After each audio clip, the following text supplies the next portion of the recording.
श्री राम की महानता। ये कहानी त्रेता युग की है। किसी कारणवश अयोध्या के राजा दशरथ को अपने सबसे बड़े पुत्र राम को 14 वर्ष के वनवास पर भेजना पड़ा। राम, मैं तुम्हें 14 वर्ष के वनवास पर भेजता हूं। जैसी आपकी आज्ञा पिताजी, मैं शीघ्र ही वनवास के लिए चला जाऊंगा। लेकिन उनकी पत्नी सीता उनके बगैर अकेली नहीं रह सकती थी, इसलिए उन्होंने राजा दशरथ से कहा, पिताजी, जब मेरे पति ही नहीं होंगे तो मैं इस महल में रहकर क्या करूंगी? कृपया मुझे भी इनके साथ वनवास जाने की अनुमति दीजिए। और फिर लक्ष्मण ने भी कहा, पिताजी, मुझे भी भैया राम के साथ जाने की अनुमति दीजिए, क्योंकि राम के बिना लक्ष्मण कुछ भी नहीं है। सीता और लक्ष्मण की विनती सुनकर राजा दशरथ ने कहा, समय मुझे तो मेरे राम से दूर कर रहा है, किंतु मैं तुम्हें तुम्हारे प्रिय राम से दूर नहीं कर सकूंगा। इसलिए मैं तुम्हें राम के साथ जाने की अनुमति देता हूं।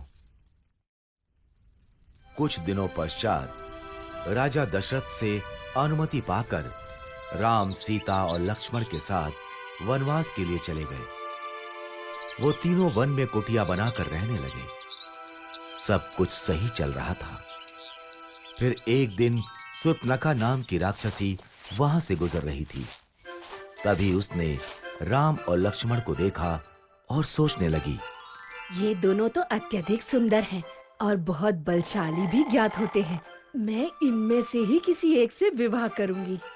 ये सोचकर उसने अपनी राक्षसी शक्तियों से एक सुंदर स्त्री का रूप धारण किया और वो राम लक्ष्मण के पास गई।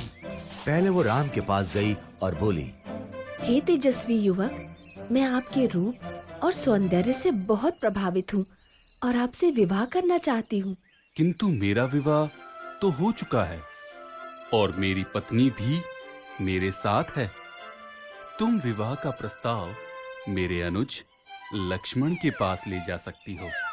वो इस वन में अकेला है। राम के विवाह से इनकार करने पर शूर्पणखा को बुरा तो बहुत लगा, लेकिन फिर उसने लक्ष्मण को देखा और सोचने लगी, इस युवक ने विवाह से इनकार कर दिया तो क्या हुआ? इसका भाई लक्ष्मण भी इसी की तरह दिखता है। मैं लक्ष्मण से ही विवाह करूंगी।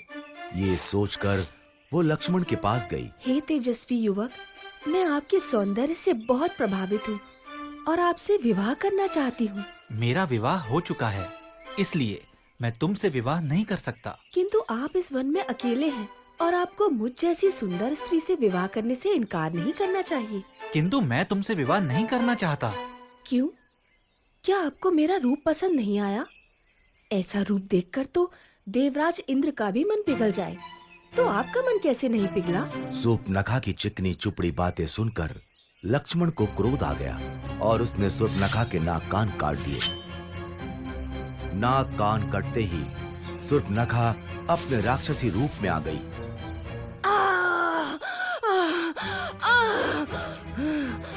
राम लक्ष्मण ने उसका ये राक्षसी रूप देखा तो वो हैरान रह गए।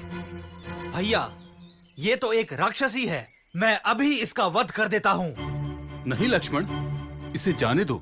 शूर्पणखा रोती हुई वहां से चली गई और सीधे अपने भाई लंका के राजा रावण के पास पहुंची। उस समय रावण अपने मंत्रीगण के साथ राज दरबार में बैठा था। भैया रावण,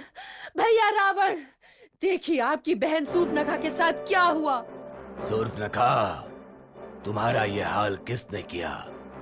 तुम मुझे उसका नाम बताओ, मैं अभी उसका वध कर देता हूँ।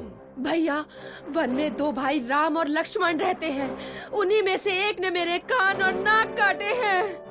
तुम यहीं रुको, मैं अभी उसका सिर धड़ से अलग करके लाता हूँ। नहीं भैया, उन्होंने एक स्त्री का अपमान किया है, इसीलिए इसका प्रतिशोध भी आपको ऐसे ही लेना होगा।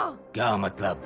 मतलब ये कि उन दोनों भाइयों के साथ एक अत्यंत सुंदर स्त्री भी है। आप उसका हरण कर लीजिए। सीता का हरण होने से राम वैसे ही मर जाएगा। रावण ने सूर्पनखा की बात मान ली।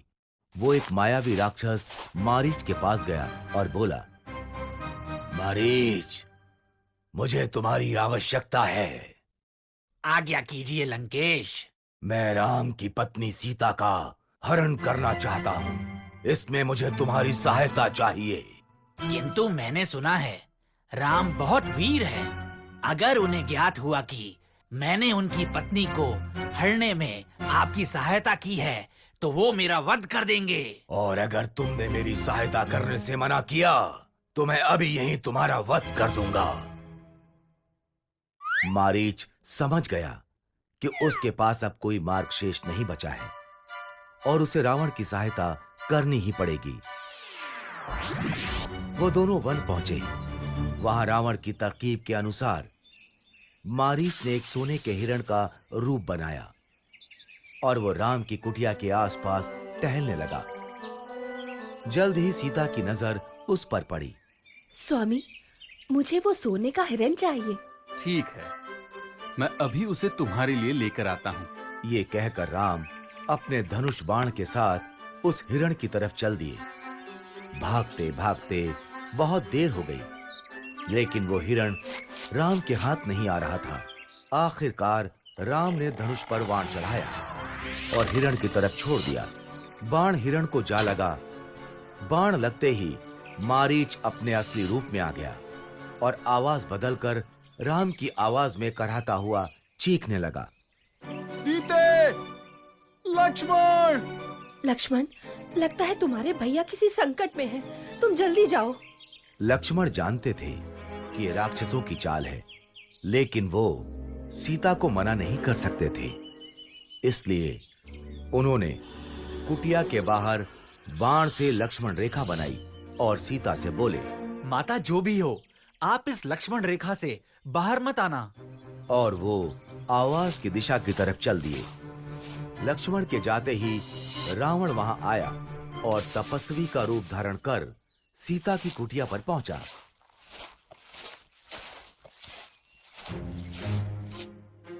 भिक्षामि देहि, भिक्षामि देहि। ये लीजिए ऋषिवर, भिक्षा स्वीकार कीजिए। रावण भिक्षा लेने के लिए आगे बढ़ा। तभी उसने लक्ष्मण रेखा को देखा और सीता से कहा, यदि भिक्षा देनी है तो बाहर आओ, नहीं तो ये तपस्वी बिना भिक्षा ग्रहण किए ही तुम्हारे द्वार से लौट जाएगा। सीता किसी तपस्वी को खाली हाथ नहीं जाने दे सकती थी, इसलिए वो लक्ष्मण रेखा से बाहर आईं। उनके ऐसा करते ही रावण ने उन्हें पकड़ लिया और वो अपने असली रूप में आ गया।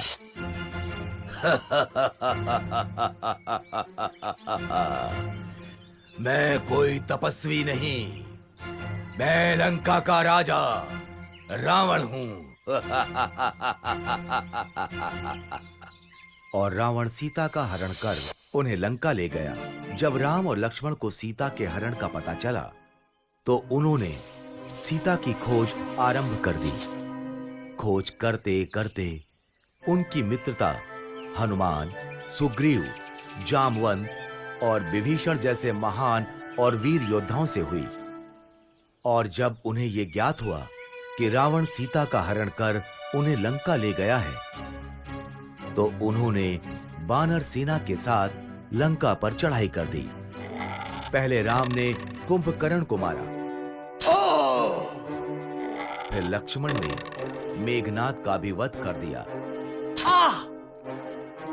और अंत में रावण और राम का युद्ध आरंभ हुआ। रावण बहुत मायावी था। वो अपनी मायावी शक्तियों से युद्ध कर रहा था।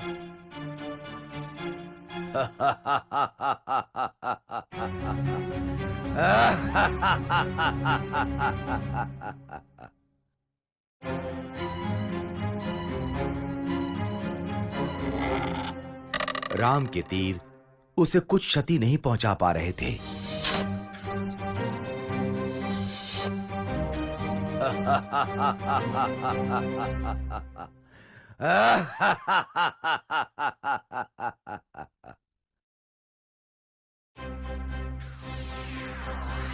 यहां तक कि राम ने रावण का सिर भी धड़ से अलग कर दिया। किंतु ऐसा करते ही अगले ही क्षण उसका एक नया सिर आ जाता था।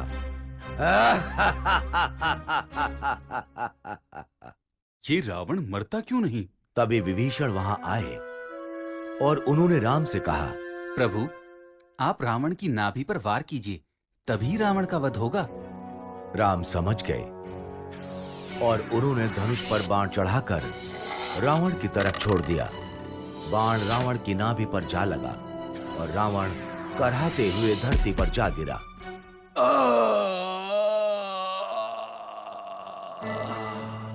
इस तरह राम ने रावण का वध किया और सीता को लंका से छुड़वा लिया।